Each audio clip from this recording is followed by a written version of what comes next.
mas o Tarcísio hoje, que é o governador, é quem lidera as pesquisas. E para a presidência da República, Denícoli, o Rodrigo Maia, né, trouxe aqui para a gente que o nome dele começou a ser comentado muito por conta desse perfil moderado do vice-presidente da República, inclusive nessas negociações aí com o governo norte-americano. O Alckmin não conseguiu, né, que ninguém o atendesse ali nos Estados Unidos, mas reuniu aqui a turma, né, dos setores que serão prejudicados no Brasil e conseguiu tirar, né, de alguma forma, alguns nomes da lista, tentando ali, margeando aí essas negociações. E muito porque também, eu acho que é uma coisa que a gente já tem comentado, Denícoli, de que o eleitor está procurando, às vezes, um perfil um pouco mais moderado, que está um pouco cansado dessa polarização tão violenta, né, que a gente tem assistido na política. Pois é, Andresa, o Alckmin por muito tempo foi chamado de picolé de chuchu, né? Ele, inclusive, usou isso na última eleição que ele participou, né? Ele fez vídeos brincando com isso. Eu acho que os sabores são tão ácidos, né, que o picolé de chuchu parece um sabor assim que a parte do eleitor entende como aprazível, né? Então, eu acho que ele se posiciona de certa forma nesse ponto de equilíbrio que o Brasil precisa, né? Na verdade, o Alckmin estava um pouco desgastado no governo. Não diria nem desgastado, ele estava um pouco descartado dentro do governo Lula, meio sem papel, né? Eu lembro quando ele foi lançar o Nova Indústria Brasil, aquele pacote de benefícios, né, para as grandes empresas. O Lula participou, mas chegou atrasado no evento, né, um sinal claro de desprestígio na época. E, de repente, com um tarifaço, né, o Alckmin cresceu, né? E o Lula buscou o Alckmin para fazer essa interlocução, me parece que já avisando também encantar novamente o eleitor do Sudeste, né, que é fundamental para a eleição. A gente sabe que o Nordeste é muito mais para a esquerda, o Sul mais para a direita, o Sudeste acaba sendo ali o fator decisivo. E o Lula trouxe o Alckmin, né?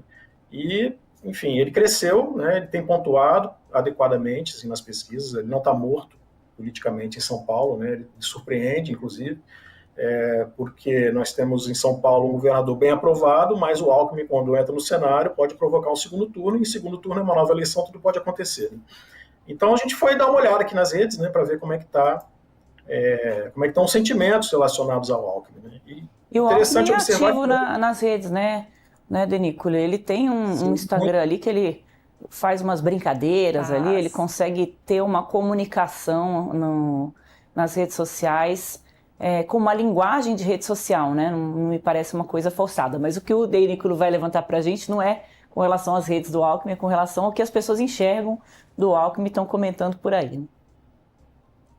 Ele reformou as redes dele, né? Ele trouxe uma linguagem mais atrativa, e o Alckmin ele consegue estar num governo de esquerda, mas sem se colocar como uma figura de esquerda mais pro lado do PT, né? Ele se coloca realmente como centro, ele consegue se manter dessa forma, talvez até porque não tenha tido espaço decisivo dentro do governo, como começa a ter agora, a partir desse momento que ele faz essas negociações.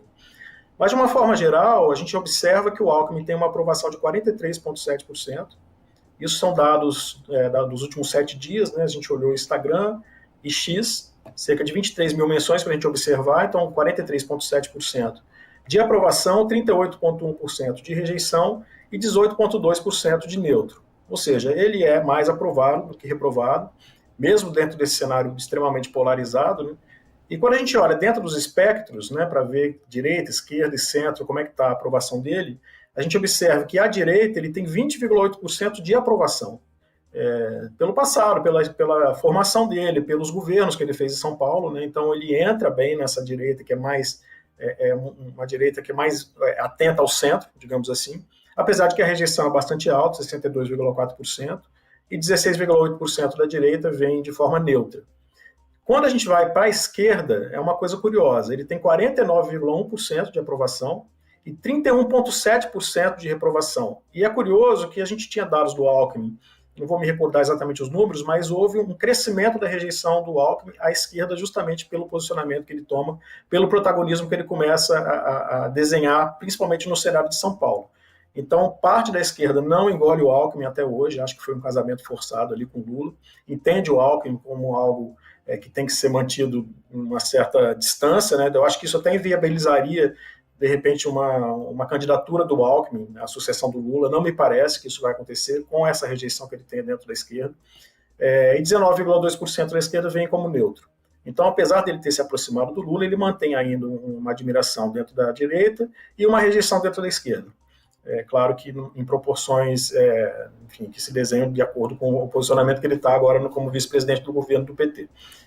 Entre os moderados, ele tem uma aprovação muito alta, de 56,2%, a maior aprovação desses espectros, uma rejeição de 25,4% e neutros 18,4%.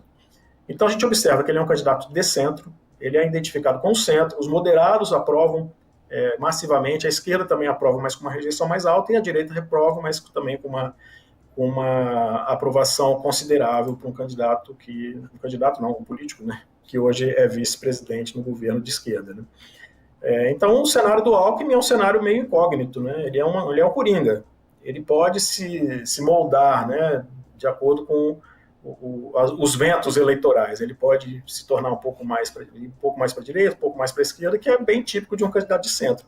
Então, eu acho que ele é um político que teve uma chance de renascer aí, né, a partir do momento que ele se aliou ao Lula, e inclusive trazendo possibilidades dele se eleger por São Paulo, dependendo do decorrer da campanha, né, me parece que a campanha para o Senado talvez fosse um pouco mais facilitada, porque o Tarcísio tem uma aprovação muito alta, mas como eu falei, a entrada do Alckmin no cenário, principalmente se não houver o Tarcísio, é uma entrada bem significativa, né, que pode realmente embaralhar aí o cenário lá em São Paulo.